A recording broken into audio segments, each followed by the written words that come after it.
Hello student, आपका हमारे YouTube channel Hemant class में स्वागत है। आज हम लोग जो है वन शूट वीडियो के तहत जो है पढ़ेंगे क्लास 10th का जो है चैप्टर है आवर्त सारणी।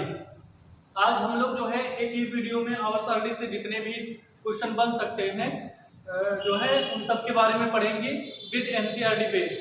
मतलब इसमें एनसीईआरटी के सारे पॉइंट्स इंक्लूड किए गए हैं।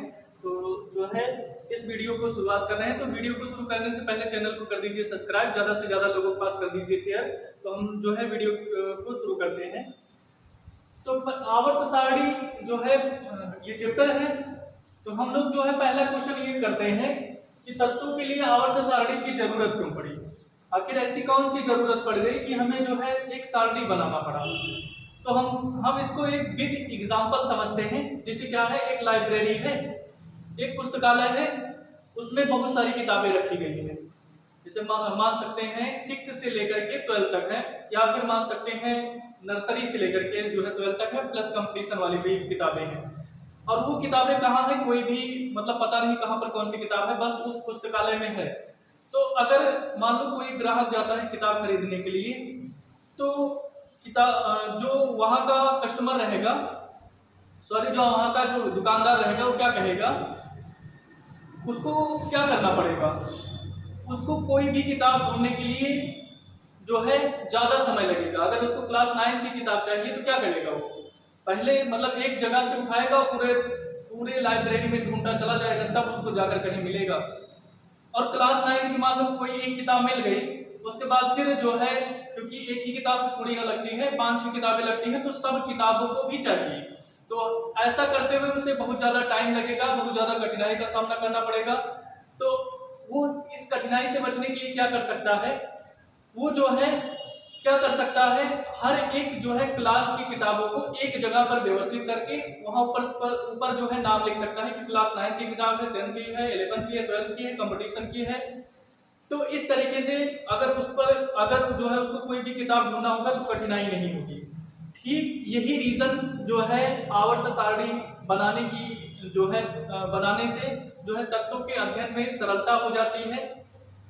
जैसे क्या है, अगर हम आवर्त सारणी ना बनाते तो हमें किसी भी तत्व का अध्ययन करने में बहुत ज्यादा कठिनाई होती। साथ में अगर किसी एक तत्व का अध्ययन करते, उसके बाद मान लेते हैं उस तत्व के गुण किसी और तत्व से मिल रहे हैं, तो फिर दोबारा उसको अध्ययन करना पड़ता। इसलिए एक ऐसी व्यवस्था बनाई गई जिसमें जो भी समान तत्व के थे उनको एक जगह पर कैटेगराइज किया गया और आवर्त सारणी में रख दिया गया, ताकि जो है हम किसी एक तत्व के गुण का अध्ययन करके उसके साथ रखे गए अन्य तत्वों के गुणों का पता लगा सके। तो इस बेस्ड पर यह बोला जा सकता है कि जो तत्व हैं उनकी समानता और असमानता के आधार पर, तत्वों को उनकी समानता और असमानता के आधार पर व्यवस्थित करके उनको उनके अध्ययन को सरल बनाने के लिए आवर्त सारणी की जरूरत पड़ी। तो ये क्वेश्चन अगर आपसे पूछा जाए तो बहुत अच्छे तरीके से बता देंगे कि तत्वों को उनकी समानता और असमानता, सिमिलरिटी और डिससिमिलरिटी के बेस्ड पर उनको जो है अरेंजमेंट करना, ताकि उनकी जो है उनको अगर अध्ययन करें हम ताकि सरलता मिल सके, तो इसके लिए हमें आवर्त सारणी की जरूरत पड़ी। ये क्वेश्चन सॉल्व हो गया होगा। इसके बाद फिर हम लोग जो है देखते हैं, जब आवर्त सारणी बनाने की जरूरत पड़ी, तो जब जरूरत पड़ गई तो उसके बाद फिर आवर्त सारणी संबंधी बहुत सारे वैज्ञानिकों ने अलग अलग धारणाएं दी। तो सबसे पहले जो है डोबेराइनर ने अपना त्रिक सिद्धांत दिया, उसके बाद फिर न्यूलैंड ने अपना अष्टक सिद्धांत दिया, और उसके बाद फिर मेंडलीफ ने अपना सिद्धांत दिया, और उसके बाद फिर आधुनिक आवर्त सारणी आती है जिसको हम लोग पढ़ते हैं। तो हम लोग जो है एक एक के बारे में अच्छे तरीके से पढ़ते हैं। तो डोबेराइनर का त्रिक सिद्धांत क्या बोलता है, त्रिक का मतलब 3। इन्होंने जितने भी वैज्ञानिक आए, चाहे डोबेराइनर का त्रिक सिद्धांत हो, न्यूलैंड का अष्टक सिद्धांत हो, मेंडलीफ की आवर्त सारणी है, इन सब ने क्या है परमाणु भार को बेस्ड माना। लेकिन जो आधुनिक आवर्त सारणी है इसमें परमाणु क्रमांक को बेस्ड माना गया है।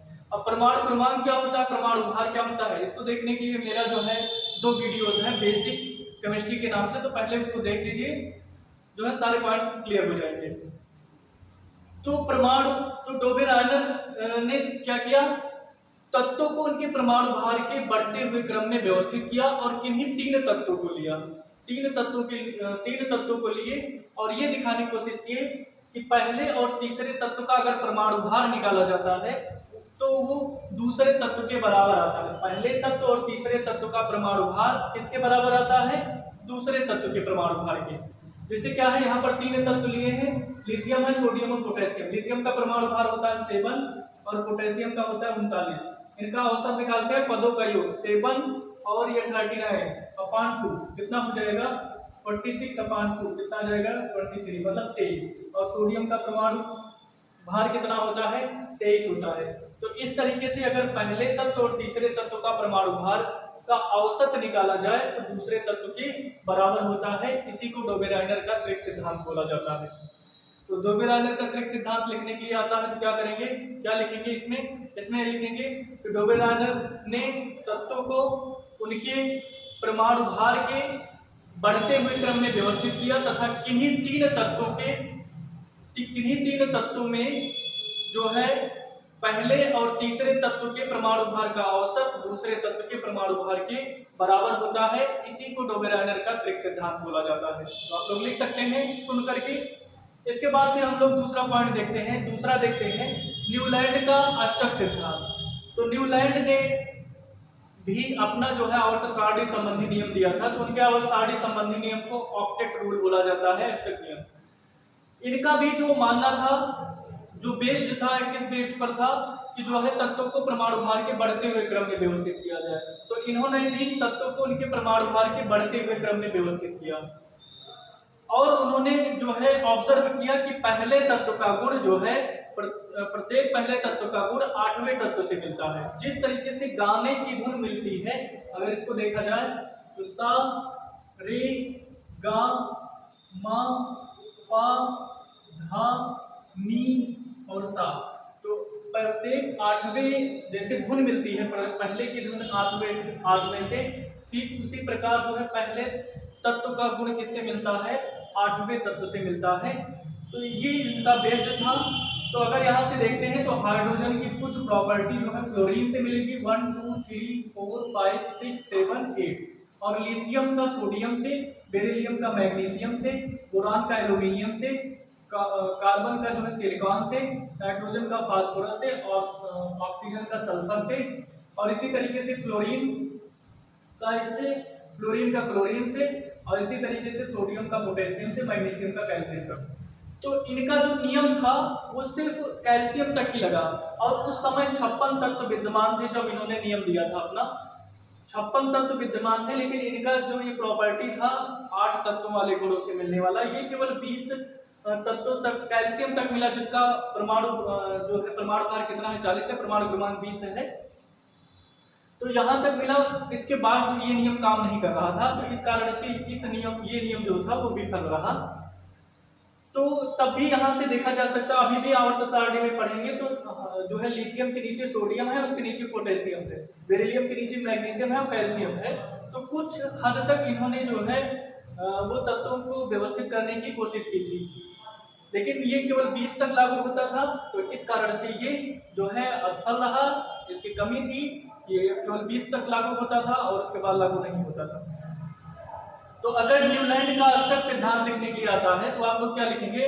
आप लोग लिखेंगे कि जो है इसके न्यूलैंड के सिद्धांत के अनुसार से अगर तत्वों को उनके परमाणु भार के बढ़ते हुए क्रम में व्यवस्थित किया जाए तो प्रत्येक तत्व का गुण जो है उसके 8वें तत्व से मिलता है। जिस तरीके से गाने की धुन जो है 8वें से मिलती है, सारे गामा पाधा नी सा, तो 8वें से मिलती है, ठीक इसी प्रकार प्रत्येक तत्व का गुण उसके 8वें तत्व से मिलता है। उसके बाद फिर आप लोग इतना लिख देंगे और इस तरीके से बता देंगे तो पूरा नंबर मिल जाएगा। तो यहाँ से न्यूलैंड का अष्टक सिद्धांत ये बोलता है। इसके बाद फिर हम लोग आ जाते हैं मेंडलीव की आवर्त सारणी पर। तो इसके बाद जो है मेंडलीव ने अपना आवर्त सारणी दिया, जो कि पुरानी आवर्त सारणी मानी जाती है। तो इसके बेस्ड पर भी बहुत कई बार जो है बोर्ड के पेपर में जो है क्वेश्चन पूछा गया है कि मेंडलीव की आवर्त सारणी लिखी, उनके गुणों के बताइए, उनके दोषों को बताइए। यहाँ पर हम लोग डिटेल से देखेंगे। तो मेंडलीव ने क्या किया था? मेंडलीव ने भी तत्वों को उनके परमाणु भार के बढ़ते हुए क्रम में व्यवस्थित किया था। इन्होंने भी और इन्होंने भी, लेकिन आधुनिक आवर्त सारणी में परमाणु क्रमांक पर बेस्ड है। तो इन्होंने भी तत्वों को उनके परमाणु भार के बढ़ते हुए क्रम में व्यवस्थित किया था। और जब व्यवस्थित किया था उस समय ऊर्ध्वाधर जो स्तंभ थे वो 8 थे और क्षैतिज स्तंभ जो थे वो 7 थे। ऊर्ध्वाधर स्तंभ का मतलब कॉलम, कॉलम कितने थे 8, क्षैतिज स्तंभ का मतलब आवर्त कितने थे 7।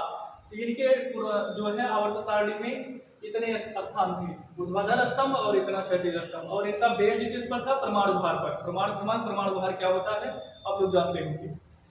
अब जो है मेंडलीव की आवर्त सारणी के क्या क्या गुण थे इसके बारे में हम लोग देखते हैं। ये क्वेश्चन कई बार पूछा भी गया है। देखो मेंडलीव इसके पहले जितने भी नियम दिए गए थे, चाहे ग्रेगोरियन का क्रिक सिद्धांत रहा हो, न्यूलैंड का स्टर्क सिद्धांत रहा हो, इन्होंने कभी भी बेरिलियम का सही परमाणु भार नहीं मतलब बता पाए थे, ये बताने में जो है सक्षम नहीं थे। सबसे पहले मेंडलीव ने ही जो है अपनी आवर्त सारणी में बेरिलियम का सही बताया कि बेरिलियम का परमाणु भार कितना होगा। इसके बाद जो है मेंडलीव ने कुछ तत्वों का अनुमान लगाया था कि जो है भविष्य में ये तत्व खोजे जाएंगे, उनकी जगह पर हम ये स्थान जो है स्थान रख देते हैं। और उस स्थान के नाम को उन्होंने एक्वा बोरान, एक्वा एल्यूमिनियम और एक्वा सिलिकॉन रखा था। ऐसा ही हुआ बाद में, जब जो उनका अनुमान लगाया गया था वो सही हुआ और बाद में जब तत्वों की खोज हुई तो उस रिक्त स्थान में स्कैंडियम, गैलियम और जर्मेनियम को रख दिया गया। ये भी इनका एक एडवांटेज मान सकते हैं। तीसरा एडवांटेज क्या था, इन्होंने जो है जो अपनी आवर्त सारणी व्यवस्थित की थी, जब बाद में अक्रिय तत्वों की खोज हुई तो इस आवर्त सारणी को बिना डिस्टर्ब किए हुए उन्हें जो है किसी स्पेशल जगह पर रख दिया गया, जिसे लास्ट में रख दिया गया, जो कि अन्य आवर्त सारणी जितना भी था उनका उसमें जो है किसी भी तत्व को हटाया नहीं गया। तो ये भी एडवांटेज मान सकते हैं। तो यहाँ से ये सारे जो है एडवांटेज है, तो 3 एडवांटेज लिख सकते हैं। मेंडलीव ने सर्वप्रथम बेरिलियम का सही परमाणु भार बता पाए। मेंडलीव ने अपनी आवर्त सारणी में कुछ जगह छोड़ी थी जिसको उन्होंने एक्वा बोरान, एक्वा एल्यूमिनियम तथा एक्वा सिलिकॉन कहा। बाद में जब तत्वों की खोज हुई तो इस रिक्त स्थान में स्कैंडियम, गैलियम और उसके बाद फिर जर्मेनियम के रूप में रख दिया गया। ये भी इनका एक एडवांटेज था। जब अक्रिय गैसों की खोज हुई तब आवर्त सारणी को बिना डिस्टर्ब किए उनको अलग जगह पर रख दिया। यह भी उनका एक क्या था, एडवांटेज था, लाभ था। तो आप लोग समझ गए होंगे। अगर लाभ आता है तो ये सारे पॉइंट्स लिख सकते हैं। इनकी कमी क्या रह गई थी, ये हाइड्रोजन के स्थान को नहीं बता पाए थे कि हाइड्रोजन की जगह कहाँ पर होगी, ये पहली कमी हो गई। दूसरा, इन्होंने समस्थानिक और संभारिक को लेकर कोई बात नहीं की थी। समस्थानिकों को लेकर कोई बात नहीं और संभारिक भी इंक्लूड कर लेना। संभारिक तो इसको लेकर उन्होंने कोई भी बात नहीं की थी कि समस्थानिकों को लेकर क्या बात होती है, संभारिक क्या होते हैं, इनके बारे में जब पूछा गया था तो इनके बारे में उनको जानकारी नहीं थी। तो समस्थानिकों को ज्यादातर इसमें संभारिक को क्यों नहीं इंक्लूड किया गया है, क्योंकि यहाँ पर इंक्लूड कर लेना चाहिए था, छूट गया है। समस्थानिकों और संभारिकों दोनों को जो है, दोनों के लिए कोई बात जो है वो नहीं बता पाए थे। जैसे उनसे पूछा गया था समस्थानिकों का स्थान क्या होगा, संभारिकों का कहाँ होगा, तो वो ये बताने में सक्षम नहीं थे। ये भी उनकी एक कमी मानी जा सकती है। और समस्थानिक क्या होते हैं, संभारिक। तो समस्थानिक क्या होते हैं, अगर दो तत्वों के परमाणु क्रमांक बराबर होते हैं, परमाणु भार अलग अलग होते हैं, तो उनको कहा जाता है समस्थानिक। अगर दो तत्वों के परमाणु क्रमांक जो है अलग अलग हो, परमाणु भार सेम हो, तो उनको कहा जाता है संभारिक। तो समस्थानिक संभारिक क्या होते हैं, समझ गए। जैसे प्रोटीरियम, ड्यूटेरियम, टाइटेरियम, ये क्या है, समस्थानिक समूह। तो यहाँ से जो है इनके बारे में कुछ भी नहीं बताया गया था, ये भी इनकी एक कमी थी। तीसरा, इन्होंने तत्वों की कुछ अनियमितता हो गई थी। जैसे मतलब कुछ कमी हो गई थी जो तत्वों को रखे थे, मतलब कहीं पर किसको रखना था, मतलब जो समान गुण वाले थे उनको अलग जगह रख दिए थे, जो अलग गुण वाले थे उनको अलग जगह रख दिए थे। तो इस तरीके से कुछ जो है उसमें अनियमितता आ गई थी। तो ये भी इनकी एक कमी मानी जा सकती है। तो 3 कमी लिखने के लिए आए, 3 कमी लिख सकते हैं। हाइड्रोजन का कोई भी स्थान नहीं था, समस्थानिक और संभारिक को लेकर कोई बात नहीं थी, और तत्वों की स्थिति में भी अनियमितता थी। ये इनके जो है दोष के बारे में आ सकता है, हाल के बारे में आएगा। इसके बाद फिर हम लोग देखते हैं जो आधुनिक आवर्त सारणी बनाई गई वो किस पर बेस्ड थी। तो जो आधुनिक आवर्त सारणी बनाई गई थी वो बेस्ड थी किस पर, परमाणु क्रमांक पर बेस्ड थी, ना कि परमाणु भार पर। जितने भी वैज्ञानिकों ने अपनी धारणाएं दी हैं वो सब परमाणु भार को बेस्ड मानकर चल रहे थे, लेकिन जो आधुनिक आवर्त सारणी है उसमें परमाणु क्रमांक को बेस्ड माना गया है। परमाणु क्रमांक को बेस्ड माना गया है और ये बताया गया है कि आधुनिक आवर्त सारणी में 18 वर्ग है। आधुनिक आवर्त सारणी में कितने हैं? 18 वर्ग हैं और क्या है? 7 आवर्त हैं। आधुनिक आवर्त सारणी में जिसको हम लोग कॉलम बोलते हैं, तो कितने कॉलम हैं? तो 8 कॉलम हैं। और आवर्त कितने हैं? आवर्त हैं 7। और तत्वों को उनके परमाणु क्रमांक के बढ़ते हुए क्रम में व्यवस्थित किया गया है। यहाँ पर ध्यान देना। और हर जगह जो है परमाणु भार के बढ़ते हुए क्रम में रखा गया था। उसके बाद यहाँ पर ये देख सकते हैं सारे पॉइंट्स हैं। और जो है हाइड्रोजन को प्रथम समूह में रखा गया, इसको पहला तत्व माना जाता है, पहले सदस्य के रूप में माना जाता है। लेकिन अभी भी इसका अगर एग्जैक्टली देखा जाए, क्योंकि इसकी कुछ प्रॉपर्टी वो जो है क्लोरीन और फ्लोरीन से मिलती है, कहने का मतलब कुछ इसमें इलेक्ट्रोनेगेटिविटी भी आ जाती है, हाइड्रोजन कभी -20 शो करता है, तो इस कारण से इनका अभी भी जो है स्थान सीमित नहीं है। लेकिन आधुनिक आवर्त सारणी में जो है इनको पहला सदस्य माना गया है। और इसके बाद समस्थानिकों को भी इसमें उचित स्थान मिला, जो कि मेंडलीव के आवर्त सारणी में नहीं मिल पाया था, तो समस्थानिकों को भी उचित स्थान मिला था। तो यहाँ से हम लोग जो है देख लेते हैं कॉलम क्या होता है और आवर्त क्या होता है। तो ये क्या है? ये सारे कॉलम है। 1 2 3 4 5 6 7 8 9 10 11 12 13 14 15 16 17 और 18। इसका मतलब 18 क्या है? कॉलम है। कॉलम का मतलब ये वाली लाइन और आवर्त का मतलब ये क्षैतिज लाइन। क्षैतिज लाइन को आवर्त कहा जाता है। ये हो जाएगा कॉलम और ये वाला हो जाएगा आवर्त। इसका मतलब जो है, इसका मतलब क्या होगा? कितने जो है आवर्त है इसमें? तो 1 2 3 4 5 6 7 7 आवर्त है। 1 2 3 4 5 6 7। तो आधुनिक आवर्त सारणी में 18 जो है कॉलम है और 7 क्या है? आवर्त है। कॉलम और आवर्त समझ गए? अब इसके बाद फिर इसमें ब्लॉक को बांटा गया है। ये पहला और दूसरा, ये किस क्या एस ब्लॉक का तत्व है? ये लास्ट वाला जो है 6, ये पी ब्लॉक का तत्व है। और बीच वाला जो है डी ब्लॉक का तत्व है, इसको संक्रमण तत्व भी बोला जाता है। और नीचे 2 श्रेणी होती है, ग्लाइसिनाइड, एक्टिनाइड। ये जो है एफ ब्लॉक के तत्व को प्रदर्शित करता है। तो हमें बेसिकली 30 तक याद होना चाहिए और कुछ पॉइंट्स पता होना चाहिए। जितना हम बता रहे हैं उतना आप लोगों को पता होना चाहिए, में उतना बहुत है। तो जो है हम लोग देखते हैं, जैसे एस ब्लॉक तत्व में है, पूरा याद करने के लिए क्या हो जाएगा? हमारे लिए नमकीन काजू रबड़ी किशमिश फ्री। तो ये पूरा हो जाएगा, हमारे लिए नमकीन काजू रबड़ी किशमिश फ्री। तो इस तरीके से आप लोग लिख भी सकते हैं। एच से हो जाएगा hydrogen, lithium, sodium, potassium, potassium, rubidium, caesium और फ्रेंसियम। दूसरा वाला क्या हो जाएगा? दूसरा वाला हो जाएगा बेटा मांगे कार स्कूटर बाप राजी। तो यहां से दूसरा वाला हो जाएगा बेटा मांगे कार स्कूटर बाप राजी। इसी तरीके से अगर हम जो है बोरान का देखते हैं, बोरान फैमिली का, तो बाल घंटी, तो इसके लिए याद रखना है बाल घंटी। तो आप लोग लिख भी सकते हैं, जैसे मैं बोल रहा हूं बाल घंटी, BALGAINTI। तो यहाँ से क्या हो जाएगा? BALGAINTI, बाल घंटी। ये बोरान हो जाएगा, एल्यूमिनियम, गैलियम, इंडियम और टाइटेनियम।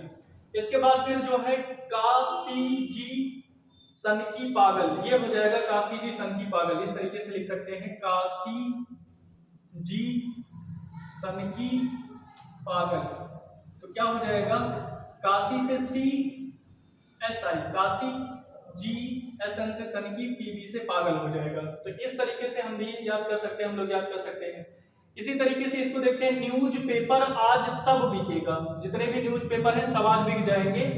तो ये याद रखना है, न्यूज, एन से हो जाएगा न्यूज पेपर आज सब बिकेगा। वीडियो को पॉज करके आप लोग लिख सकते हैं न्यूज पेपर आज सब बिकेगा। इसी तरीके से ओम शांति से टीपो, इसका याद कर सकते हैं FCBI। F से फ्लोरीन हो जाएगा, फ्लोरीन, ब्रोमीन, आयोडीन। इसका हो जाएगा ओम शांति से टीपो। और लास्ट वाला जो है इसको याद कर लेना, अक्रिय गैसें हैं ये पूरी। पूरी कितना है, क्या है? ये पूरी अक्रिय गैसें हैं। Helium, neon, argon, krypton, xenon और रेडॉन, ये क्या है? ये अक्रिय गैसें हैं। तो तो यहाँ से जो है, और उसके बाद फिर 21 से लेकर के 30 तक ये है scandium, titanium, vanadium, chromium, manganese, iron, cobalt, nickel, copper और जिंक। तो इस तरीके से 30 तक तो परमाणु क्रमांक जो है याद होना चाहिए, और परमाणु भार भी याद ही होना चाहिए। परमाणु क्रमांक तो एकदम जरूरी है, याद ही होना चाहिए। तो यहाँ से हम लोगों ने S block, P block, D block, F block को समझा। उसके बाद फिर सब में जाना कि जो है किस तरीके से उसको याद करेंगे। अब इसके बाद इसके बेस्ड पर जो है कुछ क्वेश्चन बनते हैं। क्वेश्चन क्या क्या बनता है, जैसे पूछा जाता है आवर्त सारणी में ऊपर से नीचे जाने पर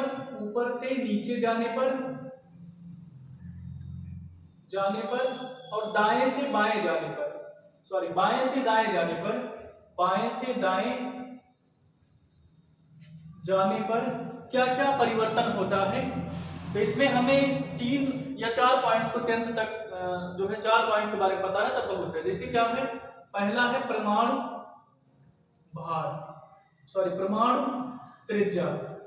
तो ऊपर से नीचे जाने पर परमाणु त्रिज्या पर क्या इफेक्ट पड़ेगा, तो इसको हम लोग जो है समझते हैं।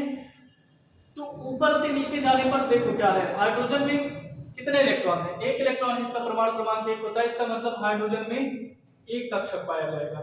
इसी तरीके से लिथियम की बात की जाए तो लिथियम में क्या हो जाएगा, 2 कक्षक पाया जाएगा। पहले में 2 इलेक्ट्रॉन होगा, उसके बाद 1। इसी तरीके से सोडियम का होता है 11, तो पहले में 3 कक्षक हो जाएगा। इसमें 2 2 2 4 2 6 2 8 और 1, ये हो जाएगा 11। इसी तरीके से पोटेशियम का कितना हो जाएगा, 4 हो जाएगा, 1 2 3 और 4। तो यहाँ से देख सकते हैं ऊपर से नीचे जाने पर क्या हो रहा है, कोषों की संख्या बढ़ रही है। पहले में 1 कोष था, 2 कोष, 3 4 5 6 7 कोषों की संख्या बढ़ रही है, जिस कारण से अंतिम कक्षा में जो उपस्थित इलेक्ट्रॉन होता है और नाभिक के बीच की दूरी क्या होती है, बढ़ती जाती है। परमाणु त्रिज्या बेसिकली क्या होता है, जो नाभिक होता है किसी भी एटम का, और उसके बाहरी कक्षा में जो इलेक्ट्रॉन होता है, उसके बीच की दूरी को ही परमाणु त्रिज्या कहा जाता है। तो यहाँ पर न्यूक्लियस ये है, अंतिम कक्षा में उपस्थित इलेक्ट्रॉन है, बीच की दूरी कितना, एकदम छोटा सा है, फिर यहाँ पर बढ़ता है और बढ़ता है और बढ़ता है, अंत में सबसे बड़ा हो जाता है। इसका मतलब जो है परमाणु त्रिज्या ऊपर से नीचे जाने पर क्या होगी, बढ़ेगी। इसी तरीके से बाएं से दाएं जाने पर क्या होगा, बाएं से दाएं जाने पर, अब देखो यहाँ पर दूसरे पर ऑब्जर्व करते हैं, क्योंकि पहले में तो जो है 2 ही है, इस पर बहुत सारे हैं दूसरे आवर्त में। तो लिथियम का क्या होता है, 3 रहता है और बेरिलियम का 4 रहता है। तो यहाँ पर हो जाएगा 2 कक्षक, इसमें 2 इलेक्ट्रॉन, इसमें 1 इलेक्ट्रॉन। यहाँ पर भी 2 कक्षक हो जाएंगे और पहले में 2 इलेक्ट्रॉन और लास्ट में 2 इलेक्ट्रॉन। तो यहाँ पर देख रहे हैं कोषों की संख्या नहीं बढ़ रही है, 2 ही कोष इसमें भी है, 2 ही कोष इसमें भी है, किंतु इसमें इलेक्ट्रॉनों की संख्या बढ़ रही है। यहाँ पर 1 इलेक्ट्रॉन था अंतिम कक्षा में, यहाँ पर 2 इलेक्ट्रॉन। अब इलेक्ट्रॉनों की संख्या बढ़ेगी तो जो है प्रोटॉनों की संख्या भी बढ़ेगी, क्योंकि जितने इलेक्ट्रॉन होते हैं उतने ही प्रोटॉन होंगे। जब इलेक्ट्रॉन प्रोटॉन की संख्या बढ़ रही है तो इसका मतलब इसके बीच में आकर्षण बल का मान ज्यादा होता जाएगा। तो ज्यादा होगा तो आकर्षित ज्यादा करेगा, तो त्रिज्या क्या हो जाएगी, कम हो जाएगी। आकर्षण बल रहेगा इतना मान लो, फिर कम होगी, फिर और कम होगी। तो इस तरीके से बाएं से दाएं जाने पर क्या होता है, परमाणु त्रिज्या का मान घटता जाता है। तो यहां से ये समझें कि जो है परमाणु त्रिज्या पर क्या इफेक्ट पड़ता है बाएं से दाएं जाने पर या फिर ऊपर से नीचे जाने पर। तो इसको जो है लिखना हो तो आप लोग लिख लीजिए, क्या लिखेंगे, परमाणु त्रिज्या पर ऊपर से नीचे जाने पर प्रभाव। तो लिखेंगे जब ऊपर से नीचे जाया जाता है तो क्या होता है, जब ऊपर से नीचे जाते हैं तो कोषों की संख्या बढ़ती जाती है, जिसके कारण अंतिम कक्षा में उपस्थित इलेक्ट्रॉन और नाभिक के बीच की दूरी बढ़ती जाती है। फलस्वरूप ऊपर से नीचे जाने पर परमाणु त्रिज्या का मान बढ़ता जाता है। इसी तरीके से बाएं से दाएं जाने पर क्या लिखेंगे, बाएं से दाएं जाने पर जो है कोषों की संख्या नहीं बढ़ती है, उसमें उपस्थित इलेक्ट्रॉनों की संख्या बढ़ती है, जिस कारण से जो है नाभिक और जो है अंतिम कक्षा में उपस्थित इलेक्ट्रॉन के बीच आकर्षण बल का मान बढ़ता जाता है। जब आकर्षण बल का मान बढ़ता जाता है, इस कारण से परमाणु त्रिज्या कम हो जाती है बाएं से दाएं जाने पर। तो समझ में आ गया होगा, ऊपर से नीचे जाने पर परमाणु त्रिज्या का मान बढ़ता है, बाएं से दाएं जाने पर घटता है। इसके बाद फिर हम लोग जो है दूसरा पॉइंट देखते हैं। तो दूसरे पॉइंट में हम लोग लेते हैं संयोजकता। तो संयोजकता जो है ये क्या होगा, देखिए जो भी अगर किसी भी तत्व की बात की जाए तो उसके अंतिम कक्षा में जो इलेक्ट्रॉन होते हैं वही उसकी संयोजकता को डिफाइन करते हैं। अंतिम कक्षा में जितने भी इलेक्ट्रॉन रहते हैं अगर जो है उसी से डिफाइन होगा कि उसकी संयोजकता कितनी होगी। जैसे इन सारे तत्वों को अगर देखा जाए तो इनके अंतिम कक्षा में एक इलेक्ट्रॉन है। हाइड्रोजन का भी अगर देखेंगे तो एक, लिथियम का कितना है 2, 1, सोडियम का कितना है 2, 8 है, इसी तरीके से पोटेशियम का 2, 8, 8 है। तो यहाँ से हर जगह देख सकते हैं इनके ऊपर से नीचे जाने पर जो है अंतिम कक्षा में कितने इलेक्ट्रॉन है, एक इलेक्ट्रॉन है, जो कि संयोजकता को इसको डिफाइन कर रहा है। तो ऊपर से नीचे जाने पर संयोजकता पर कोई भी इफेक्ट नहीं पड़ेगा, संयोजकता क्या रही है, एक रही है। इसी तरीके से इसमें 2 रहता है, 3 रहता है, 4 रहता है।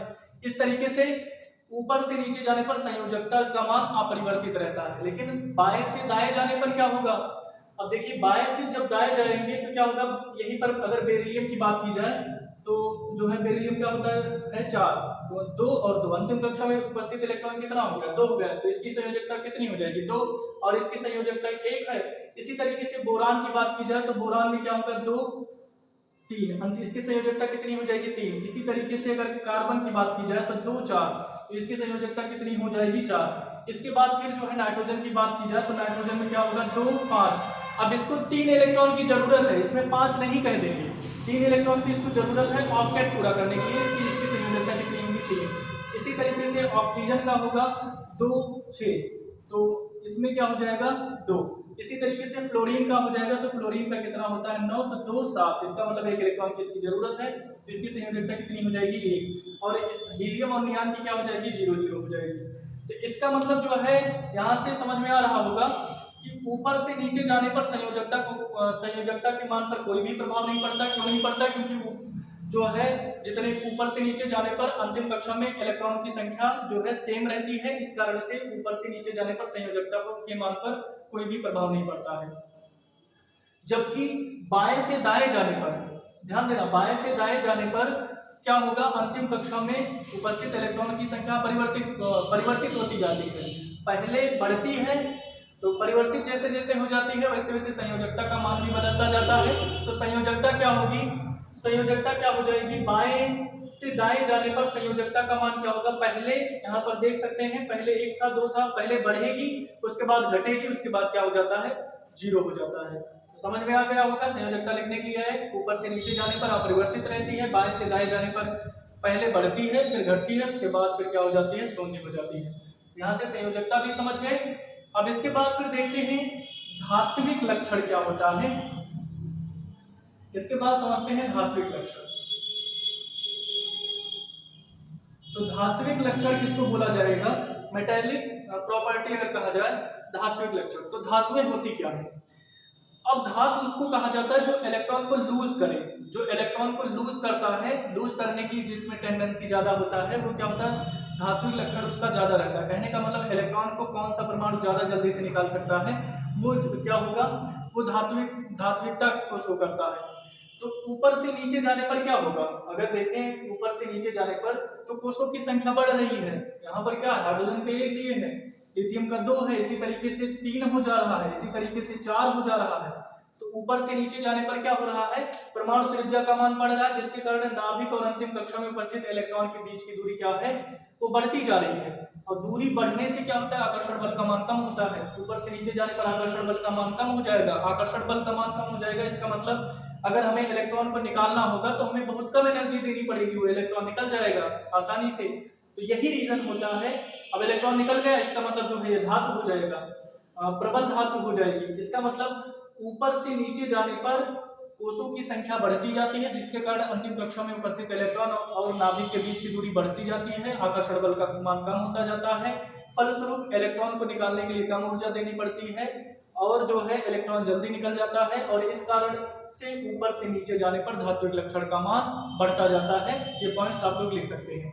तो ऊपर से नीचे जाने पर धात्विक लक्षण का मान क्यों बढ़ता है, समझ में आ गया होगा। बाएं से दाएं जाने पर क्या होगा, बाएं से दाएं जाने पर क्या होता है, कोषों की संख्या नहीं बढ़ती है, उसमें उपस्थित इलेक्ट्रॉनों की संख्या बढ़ती है, जिसके कारण आकर्षण बल का मान बढ़ता जाता है। जब आकर्षण बल का मान बढ़ेगा तो इसका मतलब इलेक्ट्रॉन को निकालने में हमें ज़्यादा बल लगाना पड़ेगा, और जब इलेक्ट्रॉन को निकालने में ज़्यादा बल लगाना पड़ेगा, इसका मतलब वो धीरे धीरे उसकी धात्विक लक्षण का मान कम हो रहा है। तो बाएं से दाएं जाने पर धात्विक लक्षण का मान कम होता जाता है। क्यों कम होता जाता है? क्योंकि कोषों की संख्या बढ़ती है, इलेक्ट्रॉनों की संख्या बढ़ती है और आकर्षण बल का मान बढ़ता जाता है। इस कारण से इलेक्ट्रॉन को निकालने में हमें ज्यादा बल की जरूरत पड़ती है। यही रीजन होता है कि बाएं से दाएं जाने पर धात्विक लक्षण का मान घटता जाता है। और यही रीजन है कि जो है इस तरफ अगर देखा जाए तो किसको दाएं तरफ किसको रखा गया है? अधातुओं को रखा गया है, नॉन मेटल को रखा गया है, क्योंकि धीरे धीरे अधात्विकता उसमें आने लगती है बाएं से दाएं जाने पर।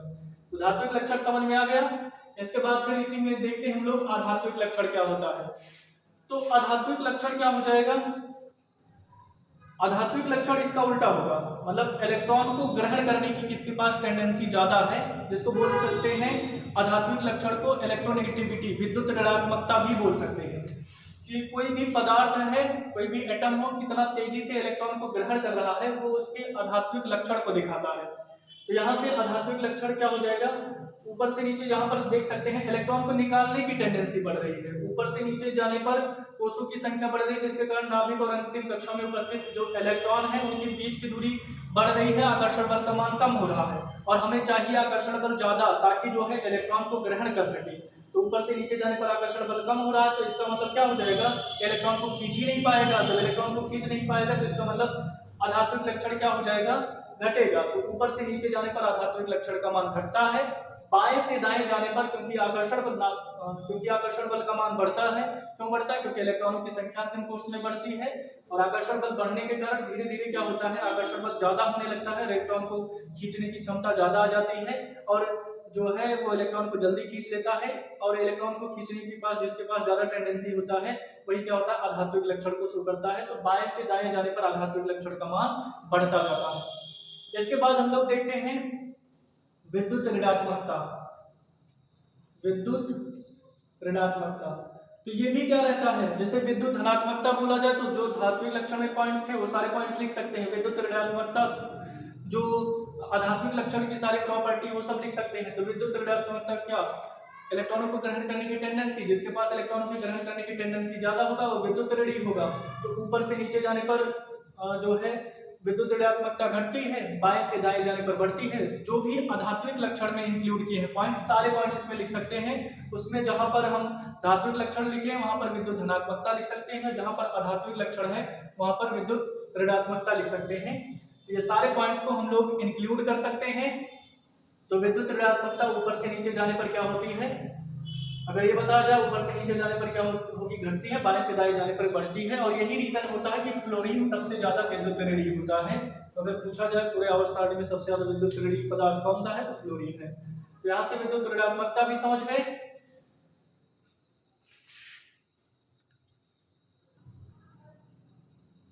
तो उम्मीद करते हैं कि जो है सारे पॉइंट्स आप लोगों को क्लियर हो गए हैं। ज्यादातर आप लोग क्या करिए, जब मैं बोलता हूं तो लिखने की कोशिश किया करिए और उसके बाद फिर समझने की। पहले तो एक बार पूरा वीडियो देख करके जो है पहले देख करके सुनना चाहिए, सुन करके आप लोग सारे पॉइंट्स को क्लियर कर सकते हैं। उसके बाद क्योंकि पढ़ने के लिए हमारे पास किताब भी है और कुछ पॉइंट्स जो मैं बोलता हूँ उसको लिख लिया करें, क्योंकि बोर्ड पर लिखने पर जो है टाइम ज्यादा लगेगा और वीडियो इतना लंबा आप लोग देख नहीं पाते हैं। तो उम्मीद करते हैं कि जितने भी पॉइंट्स आवर्त सारणी से बन सकते हैं सारे पॉइंट्स यहीं से मिलेंगे पेपर में, ज्यादातर पॉइंट्स यहीं से मिलेंगे। और जो भी पेपर में और एक्स्ट्रा छूट जाता है, जो भी प्रीवियस ईयर में पूछा होगा, तो जब उसका हम लोग सीरीज लेकर आएंगे जितने भी प्रीवियस ईयर का, तो उसमें हम जो है पूरा पॉइंट्स को इंक्लूड कर देंगे जितना पूछा जा सकता है। तो उम्मीद करते हैं वीडियो समझ में आया होगा। वीडियो समझ में आता है तो ज्यादा से ज्यादा लोगों के पास शेयर करें, उसके बाद चैनल को सब्सक्राइब करें और जो है बेल आइकन को भी दबा दें ताकि जो भी नोटिफिकेशन आए वो टाइम टू टाइम मिलती रहे, क्योंकि इस चैनल पर आप लोगों को जानकारी हमेशा मिलेगी। तो इस वीडियो को हम लोग यहीं पर समाप्त करते हैं। वीडियो देखने के लिए आपका बहुत बहुत धन्यवाद।